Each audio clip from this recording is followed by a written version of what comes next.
What's going on, people of the podcast world? It's been a week. It's been a long week, but we are back listening to the Retro Gamers. Larry here. And Anthony here. And what's going on? What's up? What continent are you on? Where are we? Oh, well, you know, I'm back in North America, right? That's still a continent. Excellent. Yeah, you know, I'm going through too many continents, I think. Maybe they're the same ones, but it still feels like a lot. Well, you're going to go on your whirlwind tour there soon. Oh, my whirlwind tour in a couple of weeks. Yeah, I'm going to be hitting up Asia. I'm going to be hitting up Europe, and then I'll be back in North America, and then going to be back in Asia. Oh, really? Oh my gosh. Yeah. Like how long is it? Like what? Like 3 or 4 weeks? You're going to be out? I will be gone roughly for I think 5 or 6 actually. Really? Yeah. Holy cow. Yes. Okay. Yeah, and you know, my poor cats. That's all I have to say.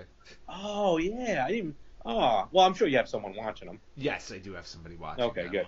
No, it's not, yeah. I'm gonna leave them to fend for themselves. No, I'm just saying. You know, I didn't realize. Yeah, that's a long time. So yeah, I figure I'll leave them. You know, 2 enter, 1 survives. Yeah, but unlike a dog, where when you see like the servicemen and women come home and the dogs flip out and are happy to see them, you'll come home, the cat's gonna be like, "Where's my food?" Basically, they're just gonna do what they always do here every day. Where have you been? Yep. All right, so we're running a contest then, I guess, for temporary hosts. Yeah, definitely. There are going to be occasions while I'm traveling where I will not be able to co-host with you. Whether due to signal or local governments, you won't be able to contact me. Yeah, I can say that for sure.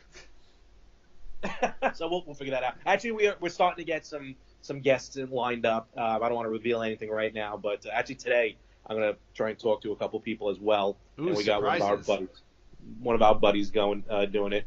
So all right, cool. Well, that's looking forward to. That's going to be fun and auspicious, I guess is the word. Sure.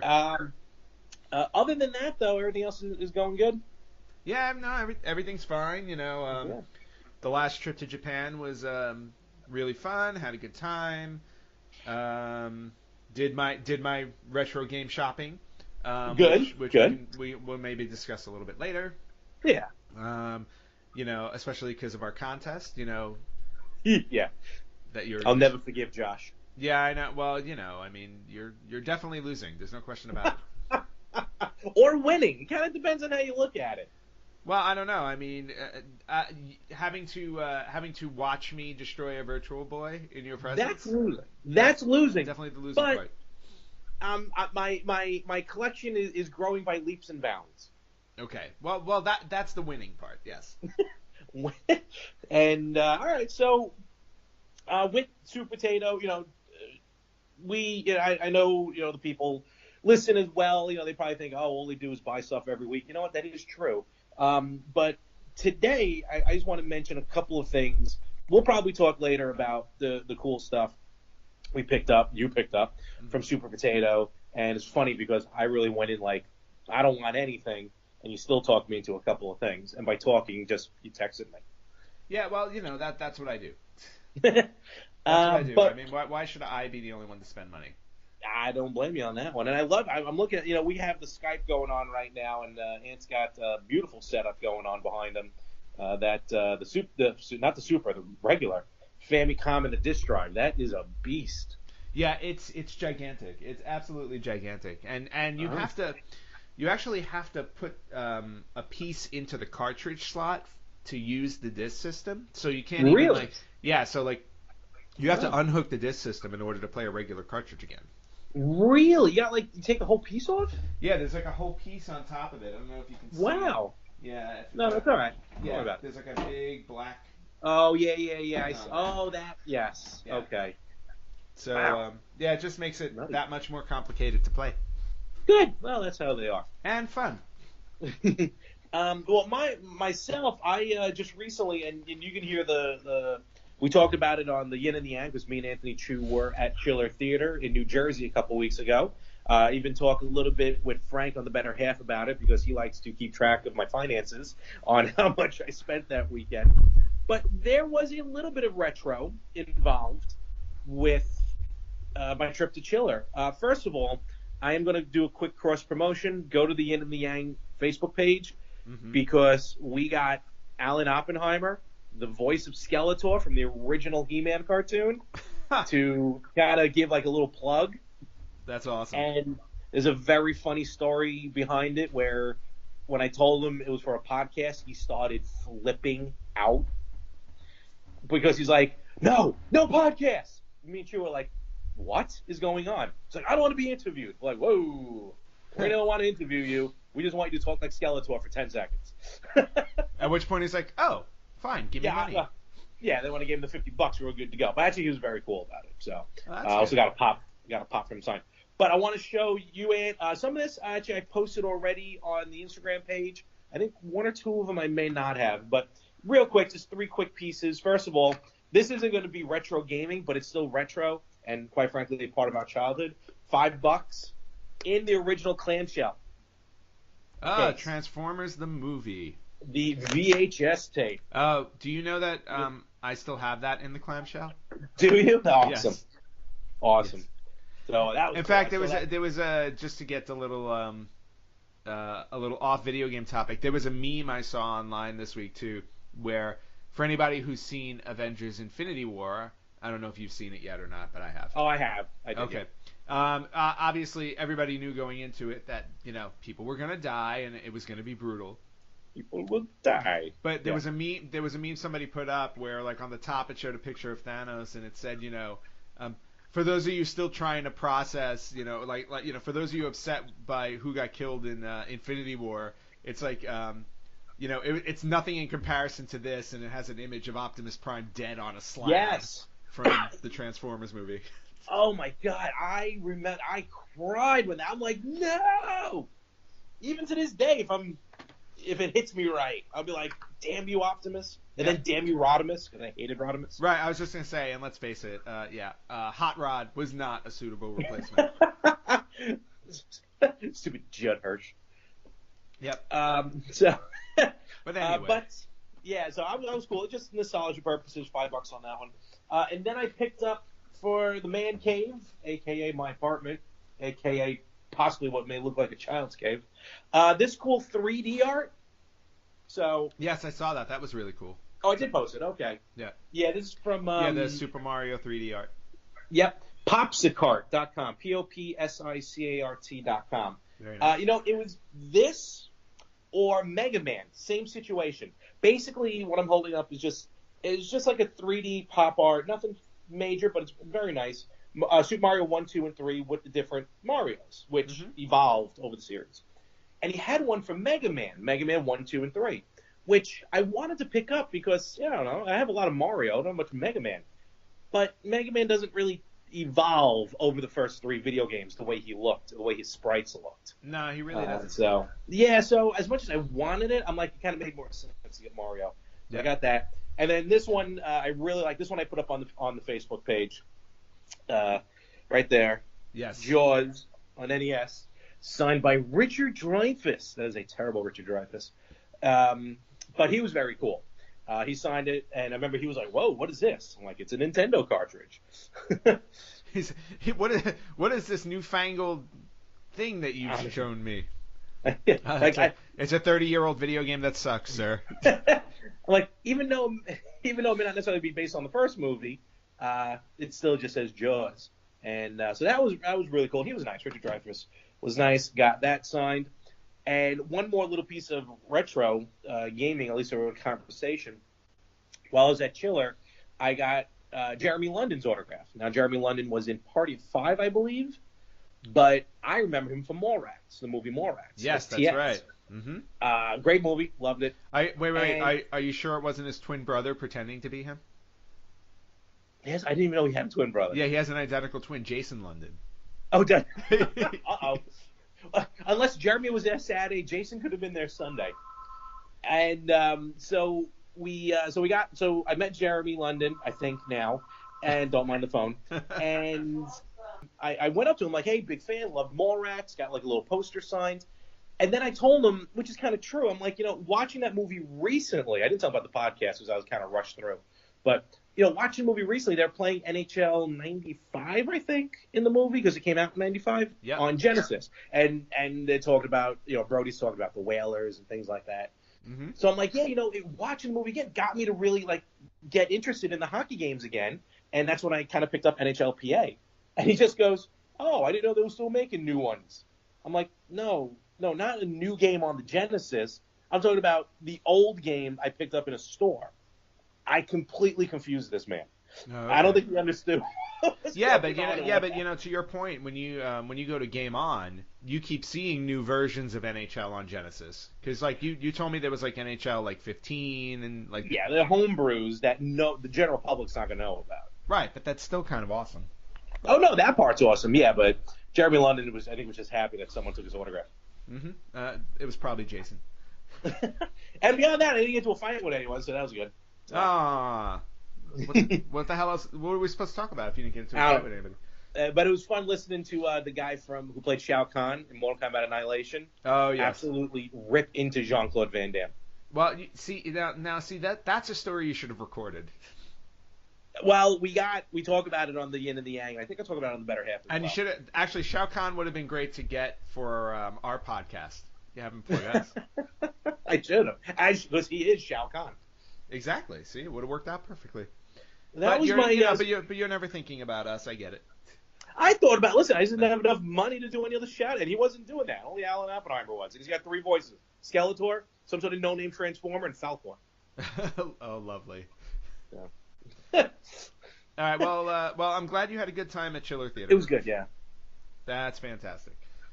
But moving on from that, and we'll get into my trip to Japan later because there were 2 visits to Super Potato this time. There were 2 visits to Super Potato and 1 visit to Book Off, which is the other store that I found that sells used stuff. So, but we'll talk about that later. But I wanted to get into some retro news this week because we've been trading a lot of articles this week and posting them on our page. And for those of you who don't go on our Facebook page, you should. But Facebook.com/RetroGamersPodcast. There were just a lot of little announcements going on this week. A lot of things going up for sale. So I thought we can talk about those. Yeah, absolutely. And the first one was this. Actually, this was more a week and a half ago. I think I sent this to you. I was still in Japan when I sent you the link. But there's this website called Humble Bundle. And if you don't, for those of you listening who don't know about it, humblebundle.com. And what they do is they sell gaming bundles for a discount. And for some of the bundles, I don't know if it's for all of it, but definitely for some of them, the proceeds for some of the proceeds for the purchases go to a charity. Mm-hmm. And in some cases, you can choose. I think even that you can choose the charity that it goes to, or you can choose how much of the money you're donating, how much will go to the charity, and how much will go to the actual Humble Bundle. Oh, I didn't know that. Okay. Or the developers.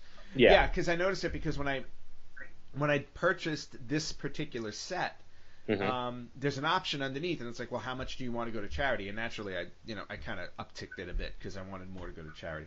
Yeah. But anyway, this particular Humble Bundle that was on sale, let me start before I start talking about what was in the bundle. You choose how much you want to pay. You pay whatever you want. It tells you how much all the games are worth cumulatively, but then it also says, if you want all of it, you have to pay a minimum of X. So basically, and if you hit that amount, you got a number of games. So it's if you spent under $12, you got these 4 games. If you spent over 12, you got extra games, and then if you gave $15, you got everything. So and some discounts as well. Right, and some discounts. Yeah. So this particular bundle I thought was really interesting, especially for its retro aspect. Now, unfortunately, by the time this website drops, this bundle will no longer be active. So hopefully, people saw the post that we had on our Facebook page. And they do this. Or maybe they do it often as well. Well, they do it often. Right now, there are 7 bundles running on the site. Yeah. So it's not like it's not like it's just one and done, which is good. But this one was specifically a Capcom, Sega, PlayStation, and it was called the Capcom X Sega PlayStation bundle. Mm-hmm. And with the bundle came this: if you purchased if you spent under $12 or $11.91, because it's an average thing. If you spent under $11.91, you got Dead Rising, the first one, which was game. an excellent game. Yep. Crazy Taxi, classic, which is awesome. Super Monkey Ball Banana Splits, which was for PlayStation Vita. Okay, I don't have the Vita, but that's fair. And another game called Dust Force for PlayStation Vita, which I've never played. Yeah, I think it's one of those like developer games, right? Like indie or something. So those were the initial four, which were not as intriguing to me because I have the original Crazy Taxi, and I have Dead Rising on 360. But if you paid more than the average amount, which was $11.91, they gave you 6 more games. Yeah. And this is when it started to get interesting for me. First thing you got was Alien Isolation for PlayStation 4, which I already have. You had that already? Well, yeah, because I was still working at Fox when that game came out, so I got a free copy. Oh, what? Yeah. Okay. the benefits of working in the industry. And then you also got Binary Domain for PlayStation 3. Mm-hmm. And then Sonic Generations for PlayStation 3. That's a good game. I have that already, but that's a fun one. Yeah, which was really good. But these were the ones that I really wanted. The remastered Resident Evil Code Veronica X. Yes. For PlayStation 4. That Resident Evil game was awesome. It was probably that game. Yeah, it was probably my favorite one after Resident Evil 2. Mm-hmm. 2 by far is still my favorite one. And then you also got the Resident Evil HD remaster for PlayStation 4. So. Oh yeah, that's right. I forgot about that. Yep. So so that game. I mean, come on, that was one of the games that defined survival horror. Oh, it started the whole thing. Yep. Yep. And then last but not least, the Mega Man Legacy Collection. Yes, which is about to come out on the Switch, but whatever. Which is about to come out on the Switch, but again, like you got all of these, and what they do is they send you a code. You go on your PlayStation Network. You need a PlayStation Network subscription in order to download all of these. So Mega Man Legacy Collection, which is awesome, and then if you paid $15 or more, which I wound up doing. So did I. Yeah. You also got 2 more games, which were Valkyria Chronicles Remastered and Dead Rising 2. That I like, because I like I've been trying to I did it with all my movies. I would love to convert all my stuff to digital because I'm just not crazy about the physical format, which is a debate I'm having with myself for the Switch. Mm-hmm. But to have Dead Rising now digital and on the PS4, so I think there's a graphical upgrade on it compared to the 360. Sonic Generations now on the PS3, which I already had the physical copy, which I could probably sell, and a couple of these other games. It was really worth it. I mean, even just if you're just a Resident Evil fan or just a Dead Rising fan, absolutely worth it. Oh yeah, there's no question about it. And then on top of that, if you paid more than the average, you also got a couple of bonuses, which were So you got a 50% off coupon for Dead Rising 4, which I used. And I haven't used it yet, but I probably should. And then you also got 40% off Resident Evil 7. Which I used. That's the gold edition. That's the gold edition as well. Yeah, and I already have Resident Evil 7. I own it, but just the fact. You also got 50% off Yakuza 0. I heard good series. I never really played it, but I heard it's a really good series. And 40% off Valkyria Revolution PS, which I'm assuming is first of the Chronicle. So. Exactly. So so this was just a particular Humble Bundle that I just thought was really, really solid. And again, it had a great deal. It had a great deal of retro games in there that I just wanted to have. I mean, yeah. Like when you sent it to me, when I looked at it, great bundle, great pricing. And it's not just video game bundles. They had a music bundle. They had a bunch of other things as well. Yes. But with the video game one, I already have Dead Rising, and some of the other games didn't really strike my fancy. But when I saw Dead Rising 2, half off Dead Rising 4, which now means I got to get Dead Rising 3, which I feel like I have. I don't know. That was, like I said, for $15 to get at least those games, well, 2 games, and then half off a third. Mm-hmm. Just there was no question about it. It took me like a day and a half to think about it. Like, you know what? It's going to charity. Pull the trigger. Good to go. Exactly. I mean, I didn't even wait to come back from Japan. I ordered it while I was in Japan, and then when I got back, I turned on my PlayStation and downloaded everything. So. Good man. Good move.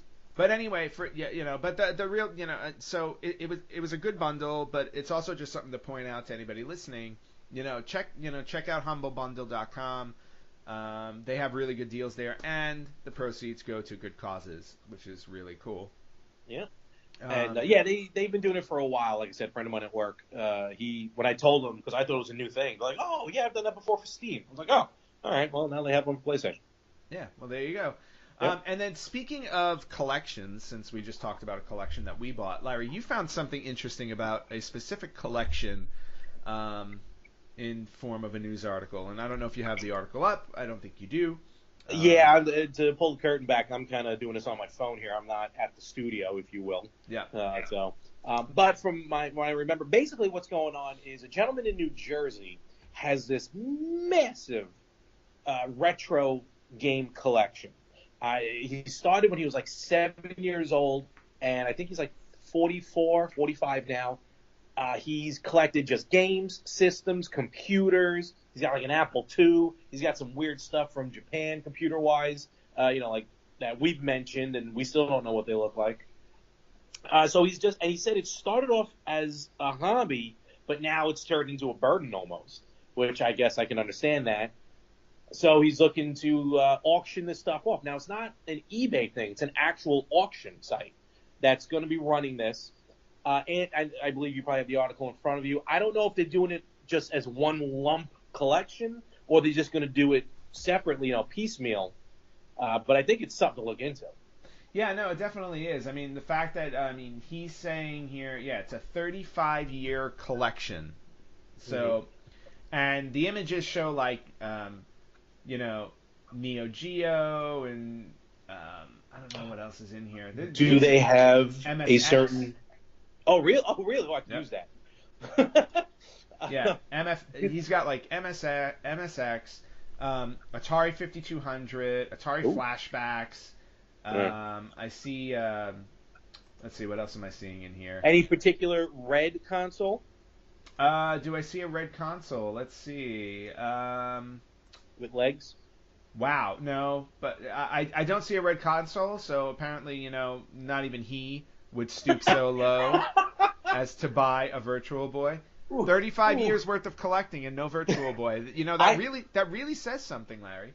I knew you were going to say something, but I honestly did not think you were going to go that route. Okay, fair enough. He's got 3DO. He's got Intellivision. TurboGrafx 16. Oh boy. Yep. Larry, you're going to be bidding, aren't you? Oh, please don't even. He's got something called the Dragon Tano, which is an obscure clone of the TRS-80 color computer. I don't even know what that computer is, but okay. I've heard of the TRS-80, but I've never heard of the Dragon Tano. And it was a color clone? Yeah. He's got the ColecoVision. Ooh. Let's see. Wow, it's insane. And not only that, in the article it says here that this guy, he tried to donate his collection to a museum, to several museums, and the museums rejected it. Why? They said no, thank you. I don't know why. He didn't go to the right. He didn't go to the right ones. He's got IBM PC games. Yeah. I'm looking at the original King's Quest series, which I used to play. Oh boy. Does it say that. when and where this is going to be happening? No, it doesn't say yet. So they're probably, they're probably getting it together. They're probably curating it or whatever they call it, getting it together. Yeah, exactly. They said the auction site should be updated with the final listing soon, but it's just insane. But selling collections is not a new thing, because like if you go on eBay, you'll see people throwing collections together Oh, of all course. the time. There was a link that I sent you for a collection, if you don't remember, where it Yes, had I remember. it had like 20 N64s and like It was very weird. Very felt like off the back of a truck. yeah, that's exactly what it looked like. It was very strange. So people are selling collections on eBay all the time. There was actually one particular item I saw on eBay this week that I thought was worth also bringing up, and I sent you a link to it. It was a Sega Genesis CD developer console. Oh, yeah. Was that real? Yes. Wow. So it was the actual console that was used at Sega headquarters when they were developing games. So basically, it looks like the Sega Genesis CDX system. So it had the Sega Genesis on top of the Sega CD, but it was one piece. Yeah, basically it looked like the version 1 Sega CD with the version 1 Genesis. Remember, the version 1 Sega CD was a disc tray, and you sat the Genesis on the whole system on top of it, almost like your Famicom. That's what it kind of looked like. But this, you're right, like you said, this is one solid unit. Yeah. It was just one solid unit, and obviously it was used by the developers at Sega while they were creating games. And there were switches on it that you press and stuff like that. I guess that came down to like testing games and whatnot. Yeah. So really, really interesting, and definitely something I've never seen before. So it's really, I like it when they pull, when you get that curtain pulled back. The video game store that I go to in Las Vegas, a Gamer's Paradise, they have one of the testing consoles, I think, for the Super Nintendo. Oh, really? Nintendo, that's cool. In one of their glass cases, which is interesting. But this is the first time I've ever seen a Sega one. So somebody posted this up on eBay for sale, and the auction is over, but the price that it went for is definitely worth pointing out. So it wound up selling on April 29th for $14,600. Wow. That almost sounds worth it for possibly a literally one-of-a-kind item. Yeah, exactly. I mean, you got to imagine, like, these, there aren't very many of these. It's got to be super rare, especially somebody owning it in their own personal collection and selling it. Absolutely. Because I don't know. I have a feeling they may not have gotten approval to take that with them. Again, off the back of a truck, quote unquote. Back of the truck in this case means the office supply. Yeah, the emergency exit door. Yeah, exactly. Behind Sega of Japan. Oops! I pulled the fire alarm. There must be a fire. Grab and run. And he runs out with this giant thing under his arm. Yep. Cables flopping in the wind. Yep. Now, for comparison's sake, there's also currently online right now. There's a Sega Saturn development console system. What, you just like searching development consoles? Well, yeah, no. It just happened to show up because other items you're looking for. But apparently, these must be more common, or people stopped caring about Sega at this point because the Saturn is currently only at $424. That's a steal. Yeah, basically, 35 people are watching it, so I'm anticipating it's gonna jump in price, but still. Even the $14,000 for that developmental system is worth it. I mean, when you think about it, it's worth it. Of course, it's worth it for a heavy-duty collector. Not a bad price. Whereas some of the other eBay listings for items are just astronomically ridiculous. I just saw, right before we started recording today, I saw a Super Mario Brothers NES, not even in the box, just the cartridge. The connectors are just filthy dirty. The sticker has a little bit of wear and tear on it, but it's going right now, and it's on sale, so they've reduced the price to about $8,400. Who the hell's going to buy that? Somebody, unfortunately. That's insane. But I saw that. I'm like, are you kidding me? No. Like, how do you even justify in your head going, let me list this for $9,000 or something like that? Well, people are crazy. And they're finding somebody equally crazy who's going to buy that. And on a side note, if you see a copy of Jaws with Richard Dreyfuss's signature on eBay, it may go for starting bid $7,000. Let's see what happens. Hey, you know what? You may actually find somebody who buys it for that much. Yeah, probably Richard Dreyfuss. Exactly. He'd be like, "Ooh, what is this thing?" Buy back his own stuff. Exactly. Yeah, it's nuts. What was it? We saw the. Was it you who sent me the NES Classic? Someone was selling for $10,000. Yes, that was me. Unbelievable. I just don't know what people are thinking half the time. And you know what? I really don't want to know, so I'm good. Fair enough. Moving on. And sticking to the subject, because there were a lot of things being announced online, and some interesting things, some strange things. The Super Nintendo Classic Edition, or the SNES Classic, as I like to call it. Super Nintendo. You're not the only one. I was in Game On, and there was some kids in there, some teenagers, young teenagers, like, oh, check out these SNES controllers. I wanted to punch them. Yeah, exactly. That's why I like saying it. So the SNES Classic at this point has now surpassed, I think, 5.3 or 5.4 million consoles. Did it really? Yep. Wow. Somewhere around 5.3 million consoles.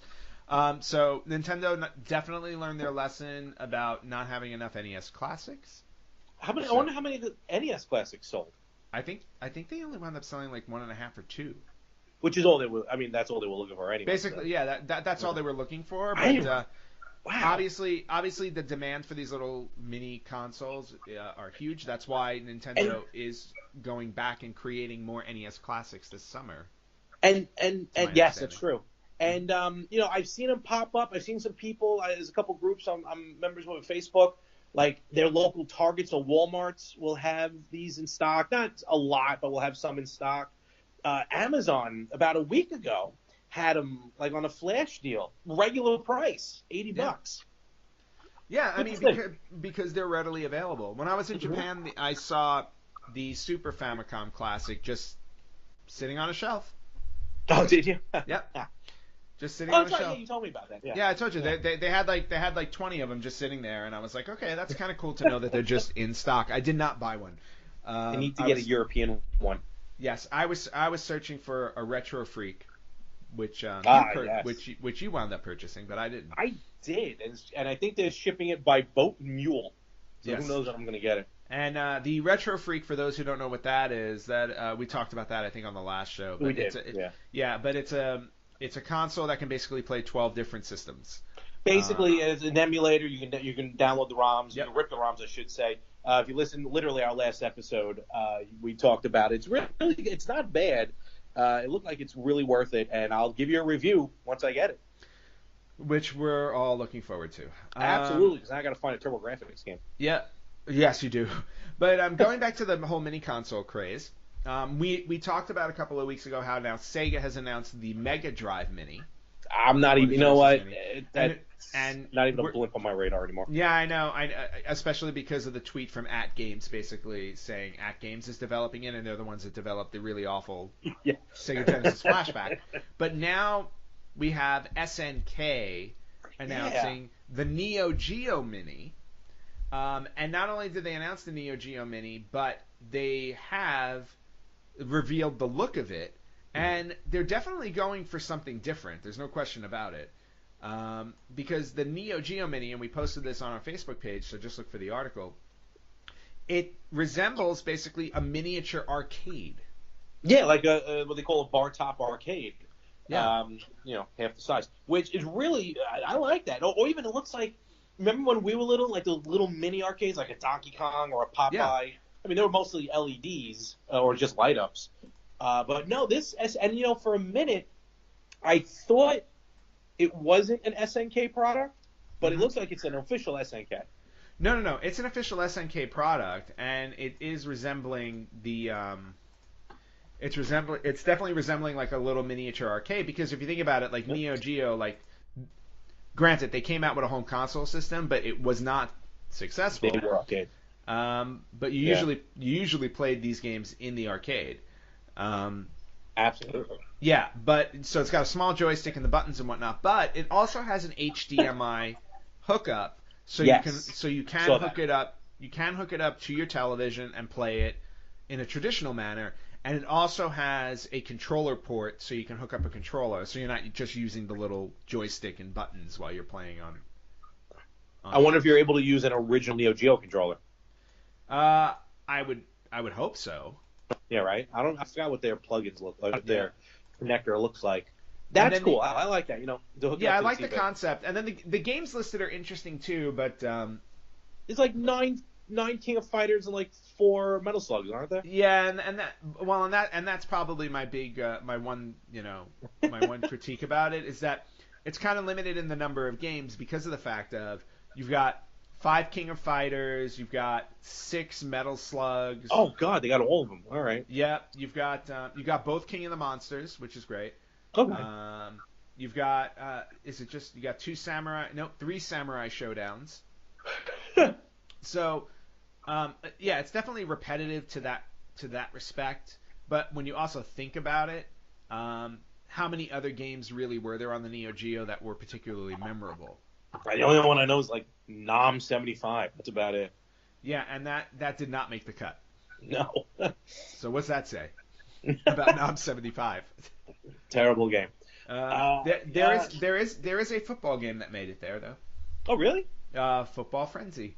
Oh God, I didn't even know there was a football game on Neo Geo. Okay. There's also a golf game, Top Players Golf. So you got a I think couple I do that one. Yeah. Yeah, you got a couple of sports games on there, All which right. is good. So how many games in total? Does it say? 40. It comes with 40 All right. games. That's a good number. Yeah. Yeah. It's more than the 30 on the NES. It's more than the it's definitely more than the 20 that came on the or the 21 that came on the SNES. Very true. Yeah. Super Nintendo. So yeah, I mean, well, when you think about it, it's not like Neo Geo is going to be coming out with a second one. You never know. Never say never. Yes. But yeah, so Neo Geo Mini is on its way.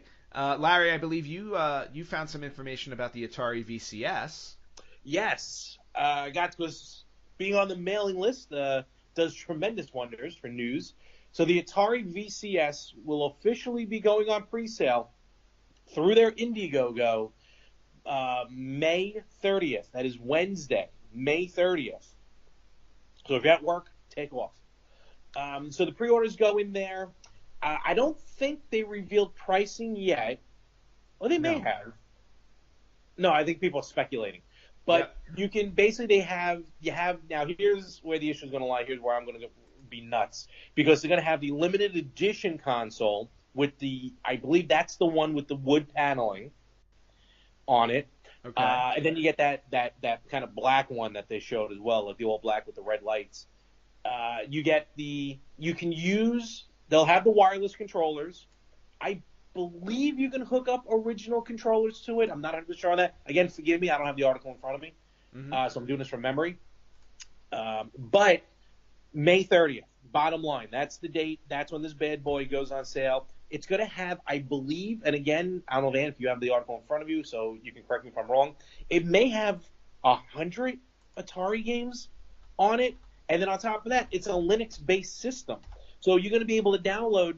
Look, you're probably not going to be downloading, PlayerUnknown's Battleground or GTA 5, but you should be able to download like simple, what could be like a cell phone game, or maybe even like Chrono Trigger when it was released on Steam and stuff like that. Which I figured, we talked about this in the past. I figured it was going to be some sort of maybe a Steam, like a Steam box. Yes. But what's also cool, I don't remember if I posted it on the page. I'll double check. There was some test footage of this system being played on, a large modern television with the wireless controller. The guy was playing, I believe it was either Millipede or Centipede, and it ran smooth. It looked as old as can be. They didn't look like there was any lag from the controller. Mm-hmm. I'm getting excited about this Atari VCS. Well, yeah, I mean, I'm intrigued. I'm just not intrigued enough to go. You're not sold? Yeah, okay. I'm not sold yet at this point. All right. But to your point, the price point that they're expecting on it, 200? or at least pre-orders on Indiegogo, they say will start as low as $199. Okay. And that includes $10 of software in it. All right. That's not bad. And to your point, it's going to have a collection in there called the Atari Vault. It doesn't say how many games necessarily you're going to... Oh, I'm sorry. It does Oh. say it will include more than 100 games, Okay. such as Asteroids, Breakout, Centipede, Gravatar, Missile Command, Yars Classic. Revenge. Oh, well, we can take Missile Command out. But classic games. Missile Command is awesome. You're the only person that doesn't like it. Look, I'm saying it's a classic. I'm just not crazy about it. Yeah, We've and we all know your taste in games, Virtual Boy. What do you... Oh. So, anyway, so I'm just not 100% sold on it yet. I really I need to see more. I need to know what's actually going to be going on. I get it because there's been so many like Atari anthologies come out. We have those Atari volumes on the Xbox One. It has a ton of games on them. So I can see what you're talking about. I think the novelty, which is not worth the $200, but the novelty of using that classic old school Atari, one joystick, one button, and just go. Yep. Obviously, the selling point will be what else it can do. Exactly. So we're just going to take a wait-and-see approach. We'll see what happens come May 30th. Okay. I will be out of the country, so you'll just have to let me know. But one thing that so moving on from the Atari VCS, one thing I am excited about, though, is this Kickstarter that I found for the Myst 25th Anniversary Collection. Yes. Now, Myst is one of those games. It's one of the first well-known CD-ROM based games that was based on a point-and-click adventure. Where you get dropped in a world and you have to figure everything out on your own by just walking around, pointing and clicking, finding clues to everything. And there were several, there were if I remember correctly, 7 games that were made.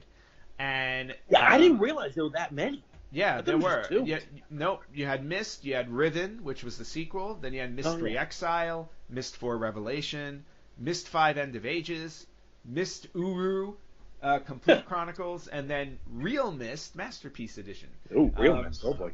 So anyway, Kickstarter campaign started for a 25th anniversary collection where you can have all 7 games together for the first time. And I believe your pledge for all 7 games, it's $49 to purchase all 7. And they work on Windows 10. Oh well. And they're through Steam.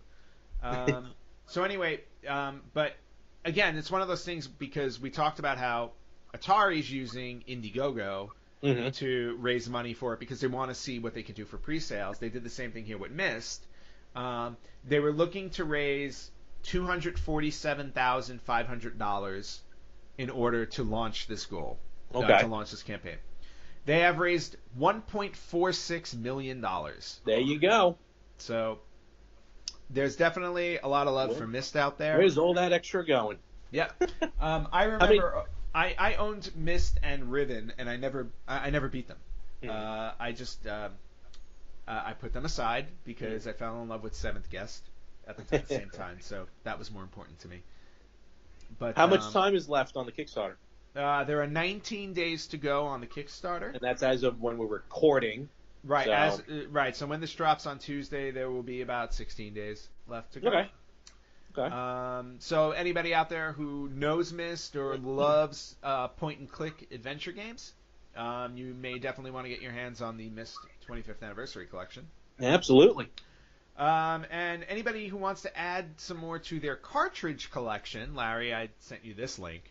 And this is a company called I Am 8-Bit. Oh, yeah. They are releasing 2 Mega Man cartridges to celebrate the 30th anniversary. To celebrate the 30th anniversary of Mega Man, even though the 30th anniversary of Mega Man was last year. Better late than never. I don't know. Don't ask me.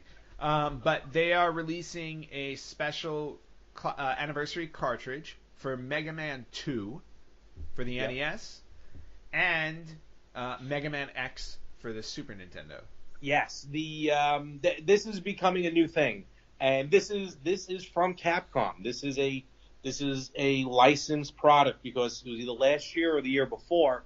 Capcom did it with Street Fighter, Fighter 2 to be exact, where you were able to get a working Super Nintendo cartridge, brand new. And same thing with these two.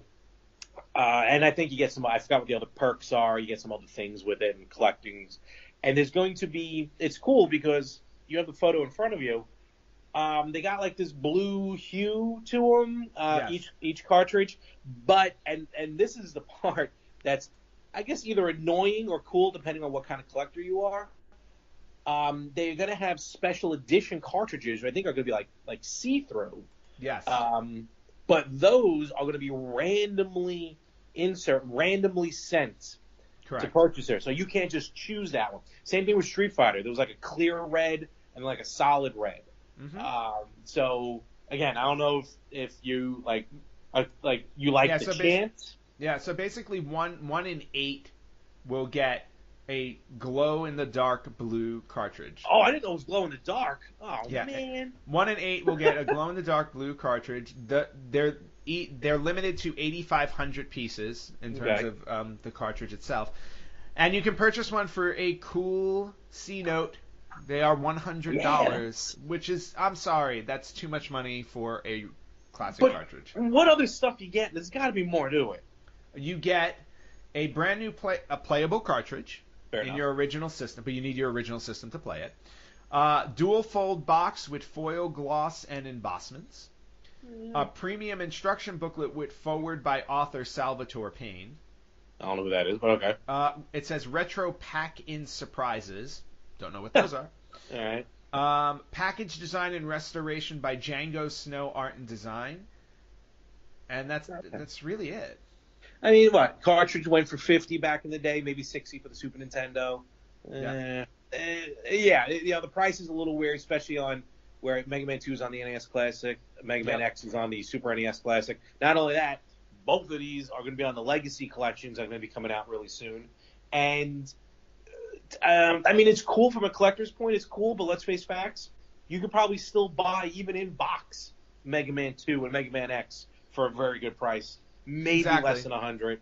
Maybe out of box less than 100. And to be honest, I'd rather have the original.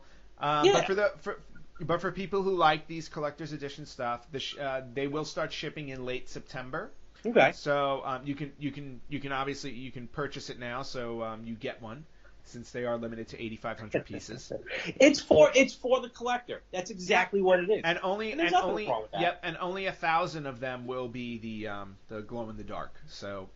Yeah, that's gonna be annoying. So you got to buy 5 of them. Hopefully you return 4. You have to buy 8 of them. Or in hopes of 8 of them in hopes of getting a glow in the dark. So Larry, make sure you add that $800 to our retro shopping. It's a new cartridge. Yeah. Oh yeah, that's right. No, Josh. And then the last bit of news that I have for this week, this has been a very heavy news centric episode. Yeah, it's good. Which is good because I love the fact that there's some retro game news out there. Yeah. It's nice. Sega Game Gear. Yes. We all remember the Sega Game Gear, right? Love the Game Gear. But it was reported last month, and when I say last month, I think we're talking in March. Okay. So March of 2018. It was reported that a brand new Sega Game Gear was sold in the marketplace. Yeah, this is a crazy story. So, and what I say by in the marketplace, we're not talking about eBay or anything like that. We're talking about a brick and mortar store. Somebody went into a store, a regular store, and purchased a copy of Sonic the Hedgehog 2 for the Sega Game Gear. Now, in box, factory sealed, original MSRP price. Right, original price. And the only conclusion that the article can come to, which also makes complete sense, is that with Toys R Us going out of business, the assumption is that somebody walked into a Toys R Us that is closing and found a copy of Sonic the Hedgehog 2 for Sega Game Gear. Now it makes sense when you think about it, because somebody probably who was cleaning out the storeroom may have just come across this game and said, "Oh, well, we have to sell everything," threw it out on a shelf. Somebody found it and said, "Holy crap, I just found an original Sega Game Gear game, complete in box, for retail price." Honestly, what was it a Toys R Us? Were they able to track it to a Toys R Us? No, they haven't been able to track it down. Okay. They're still looking to track it down to see who actually sold it, but I can't imagine any other store finding. Think about it. what store out there right now would find a game from 26 years ago? I mean, short of like Who still GameStop, exists? but even then. Was GameStop around 26 Oh, that's years true. ago? No, you're right. You're right. I didn't think of it like that. Yeah. Yeah. What was around That's what I back mean. then? Right. So I can only imagine Wow. that it was found in a Toys R Us storeroom. So for those of you out there who haven't yet been to a Toys R Us closing sale, and I'm sure these things would be gone by now anyway.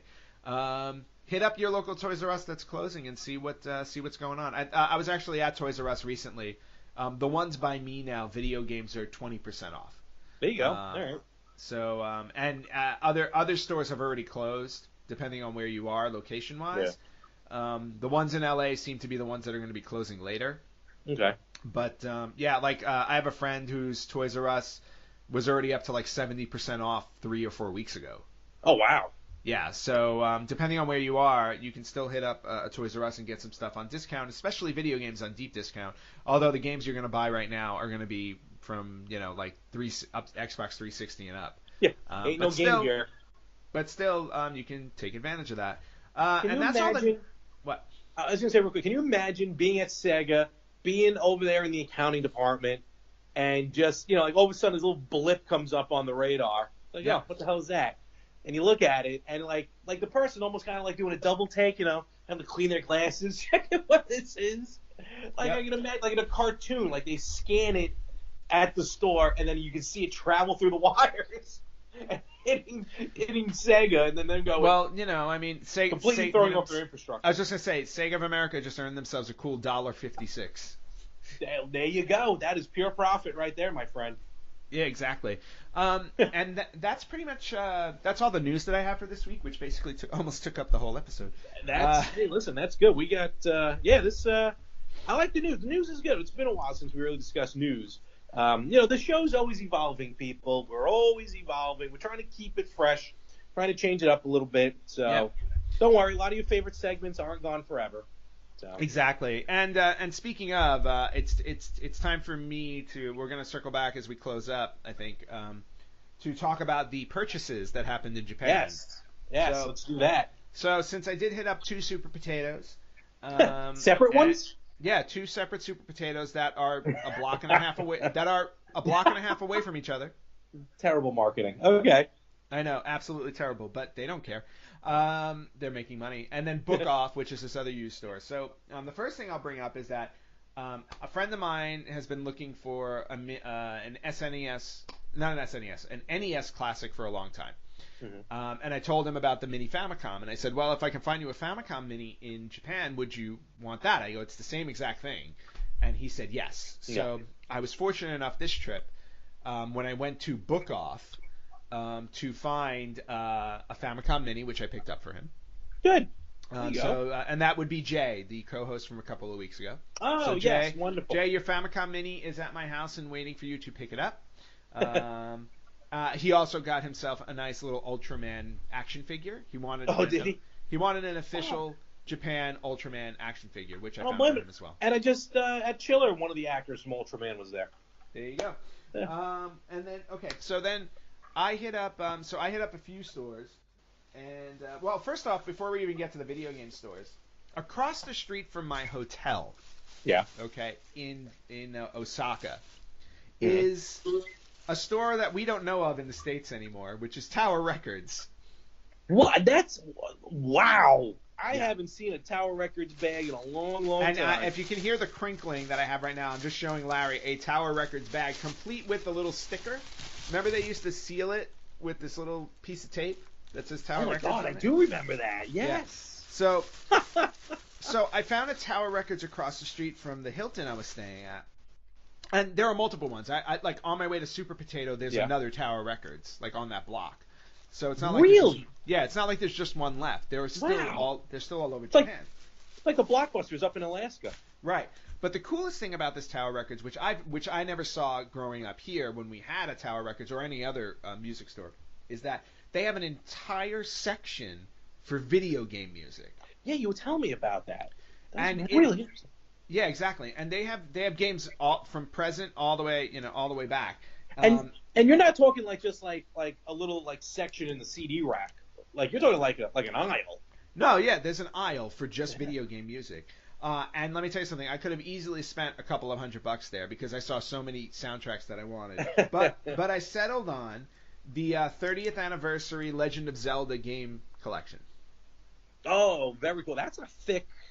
Yeah, it's 2 CDs. Oh, okay. It's 2 CDs. It's got it looks like it's got 52. Nope, 50. I'm sorry. 93 tracks. Disc 1 is 52. Disc 2 is 41. So it was definitely worth picking up. There's no question about it. Absolutely. They also had a Mario 30th anniversary that I wanted. Oh, really? And they had a Castlevania collection. Oh. So needless to say, I will be going back. Yeah. All right. I'm gonna have a whole different list for you now when you go. Yep. And then getting to our other purchases. So Larry, you had me pick up for you, and I don't know why you had me. Well, you just wanted this for your collection. Hold on. The original idea was, hey, you weren't gonna pick me up nothing. I'm like, I'm taking a break. I gotta take a break. Let me just kind of take a breather. And then you started texting me. Yes, because I know all I need to do is text you pictures, and you're gonna fall for it like the sucker you are. What? And it also helps me because I'm gonna get my hands on that virtual. But I think you may have done better than I did this time around, though. No, I definitely spent more than you did because I definitely bought more. But for you, I know you wanted the copy that I found of Castlevania for the MSX. Yeah, I just think it's just cool to have. I'm never going to own an MSX, but it's cool to have a game for it. So yeah, so you got that coming to you. Sweet. And then the other game that you wound up getting is you only got it because I found it for myself and you wanted it too because you're greedy. I already forgot which one it is. Oh no, you remember because there were 3 of them. Oh, that's right. Okay, I thought there was a different one beyond that. No. You also got a copy of. That's true, you did. You and I both bought a copy of Arkanoid 2 for the Famicom. Yes. Yeah, I didn't know there was an Arkanoid 2, so I was cool. So I was kind of excited to pick that up for myself. Send me the better looking copy. Yep. Sure. Yeah, I went all the way to Japan to give you the better looking copy. Wow! Ouch. Yes. Anyway, but this is so the game that we both wound up picking up is I don't even know how much money. I think it goes for $800 here in the States. So it's not like you're not even going to be able to get the American version. It's only one of 3. Yeah, I mean, yeah, I know, and yeah, you've got to drop major money if you want to own it. But the Japanese version is very affordable. So Shining Force 3 for the Sega Saturn, which comes with 3 scenarios, 1, 2, and 3. So, yeah, it was always 3 games, 3 like Anthony said, 3 scenarios. The Shining Force CDs. Well, no, Shining Force 3 that we're talking about, which is for Saturn. We only got scenario 1. I don't know if 2 or 3 were ever planned. Exactly. We only got in the first scenario, and Anthony's right. It's one of the. And I'm still, if I find it and it's reasonably priced, I would still love to own a copy of that. But it is pricey.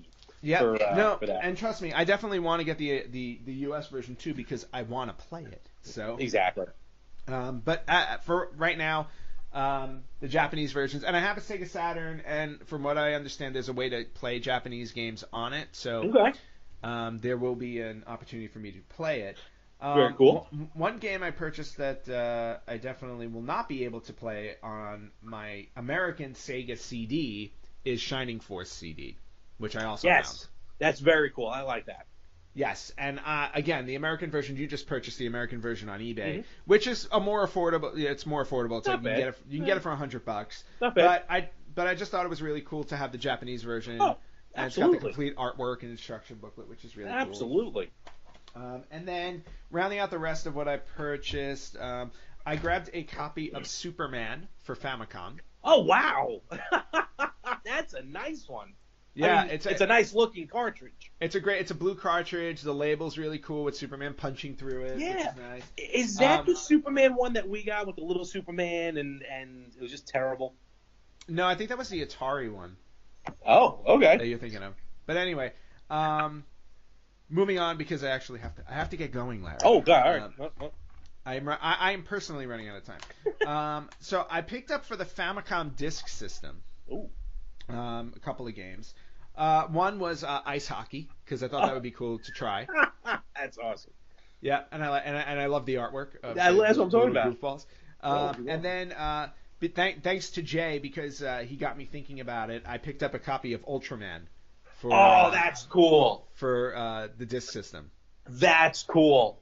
Yeah, and it was only $7. I like the artwork. Just the fact that it's a Japanese only game. That may be on the list next time just to have. Yep, the artwork's really cool. And then the two games that I actually went there to purchase, or two of the games that were on my list. The Shining Force ones were on my list as well. The two other games were there's this Pac-Man-like game for the Famicom called Devil World. Oh yeah, that was never going to see a light of day over here. Which was never going to see the light of day here, but it's supposedly a really awesome game, and I will stream it when I have an opportunity. Okay. But just really interesting game. Like I said, it runs like a Pac-Man game. It's got the instruction booklet in it. Oh wow, which is kind of nice. Okay. So I'll definitely be checking that out. And then the other game which I managed to find, and I was looking for it. They did not have it in Super Potato, but I did find it in Book Off randomly. And this is for the Super Famicom, and this was another game that did not come out in the States, but it's listed as one of the best Japanese games that was never ported over to the U.S., and it's called The Fireman. And it's about firemen. Yes. Okay. It's basically about firemen rescuing people in a burning building, and I found it in box. That's nice. Yep, with a very beautiful instruction booklet. Wow, that is new. That is new. It looks. Not only does it look new, I think it's pretty much. Look, it's still got the little slips that come with the game. It's got the warranties. Yeah, in Japanese that I can't understand, and then the cartridge itself is pristine. Whew, beautiful. So, and that's everything that I purchased. I'm gonna have to add that to the tally for Josh, even though I don't really think we need to count anymore. But I'll do it for the formality. Just to make it official. Yes. And that's everything that I purchased this time. Nice. Well, that was a good haul for you. Definitely, yes. Unfortunately, I see a lot of stuff I'm going to want next time you go, so we'll talk about that. Besides the Super J Cup ticket, but that's a whole other story.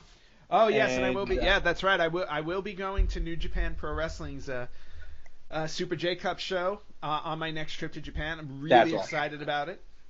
That's awesome. New Japan's been doing shows here in L.A., but now Anthony's going to a New Japan show in Japan once in a lifetime. Well, not for him, but once in a lifetime for a lot of us. So very cool. Enjoy well, once in a lifetime for sure. This is the first time I think it's actually lined up with one of my trips.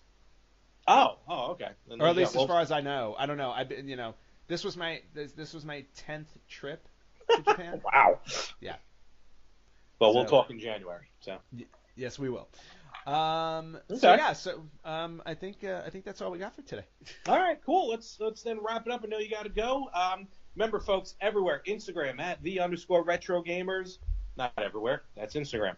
Facebook.com/RetroGamersPodcast and the website, theretrogamers.com. And you can email us. Email at theretrogamers.com. Let us know what you have to say. Let us know your favorite games. We want to hear from you. And I know you got to go.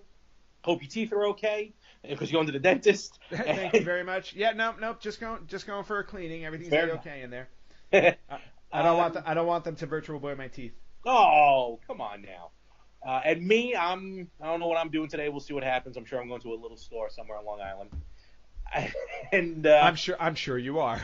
With that, we're gonna wrap this one up, folks. Thank you. We are barreling towards episode 100. And with that being said, and enjoy the week. I'll talk to you. Talk to you soon. And everyone here, we'll catch you right here next week on the Retro Gamer.